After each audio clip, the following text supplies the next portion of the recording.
nó rong trở ít trong cứ thì không gì sẽ đời để nói giờ bây cho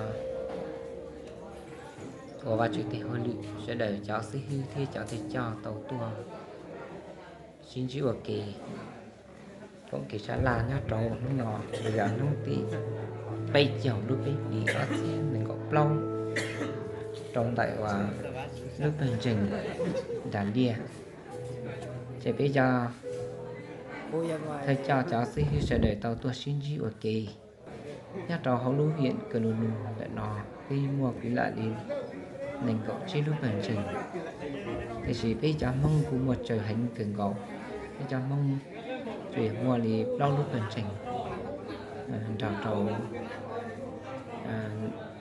nên có ít lúc hành trình đi xứ tôi đi cho chị giờ cho để thế cho mà nồng nhất là thì chị sẽ đợi cô ít lần chỉ bao ít lần cái lũ thì chỉ biết rồi giờ sẽ đợi suy thả kia để đối nhất là sẽ đợi cái gì suy tạo tao xương sẽ đi trả là giờ ba chữ thì hơi lử chỉ sẽ đợi nhưng ở tàu cái nhau tàu ở kỳ đi ở cái tàu tôi xin chữ kỳ nó cô giấy họ kỳ trong xe sắp lại trong đại phi cháu ba chữ lưu lùa hồi lử nhau trong nó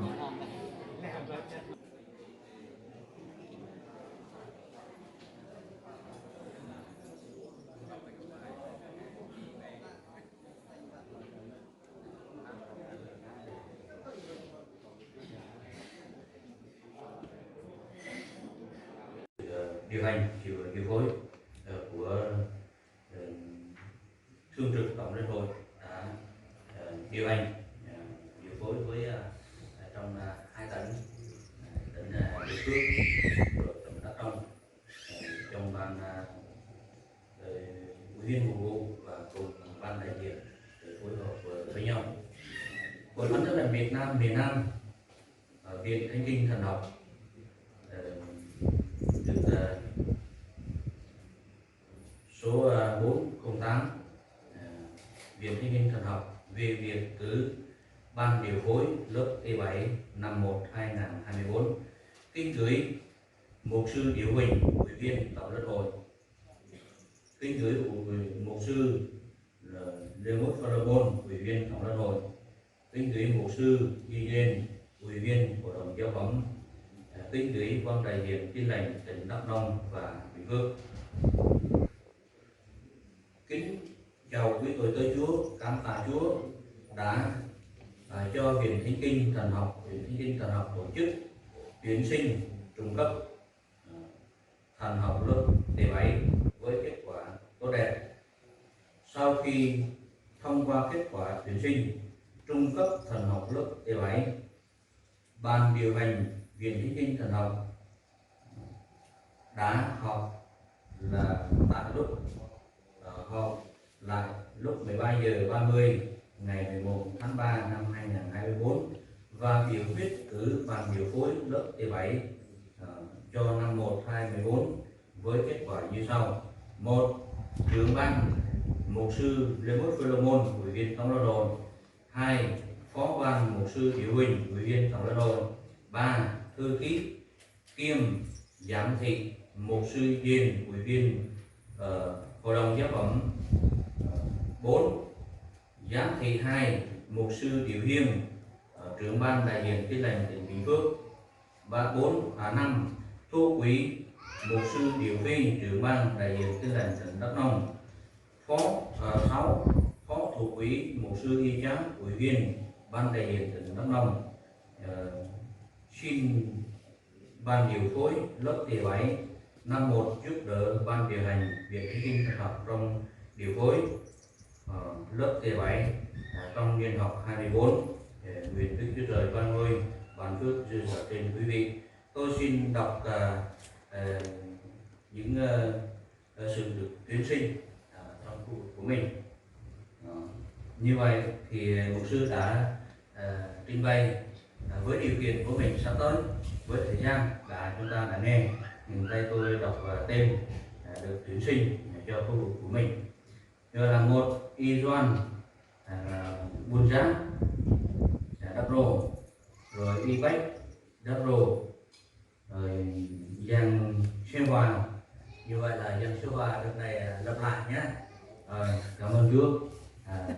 Đồng Lúa, Y Huân, Buôn Ra Cập, Y Nguyên, Đắk Rô, Y Ngoan, Buôn Ru, Y Xuyên gọi là Buôn Cruối, Mà Theo Báo là đất Đồng Lúa, A Sinh Đồng Lúa, Giàng Xeo Bản là Đồng Lúa, rồi Y Cân Buôn Giá, Buôn Ru, Nồng Văn Số, Cổ Đắk Nang, Y Thoai, Buôn Rót. Như vậy là 13 vị trong khu vực của mình.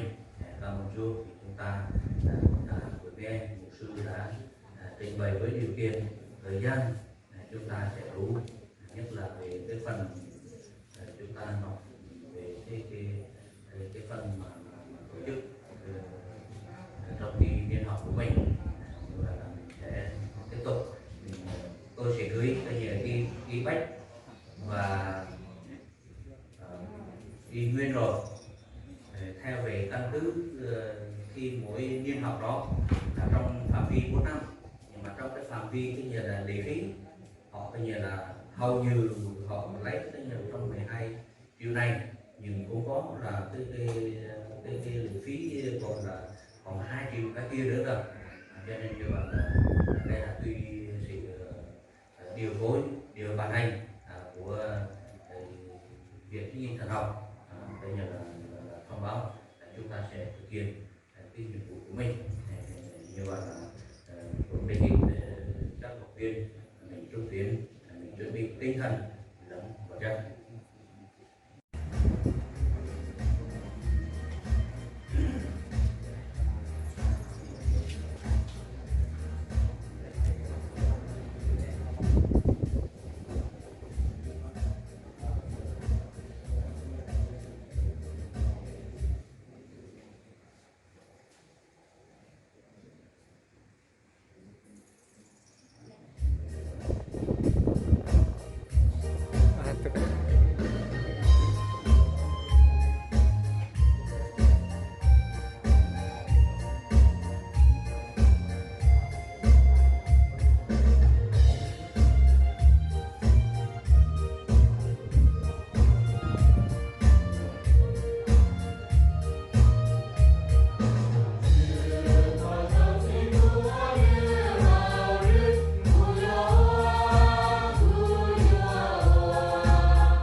tí sao là ta chỉ sẽ để cú nói y rồi mò thia chỉ sẽ để bạn đi một chế lệ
ôi làm cái ngoài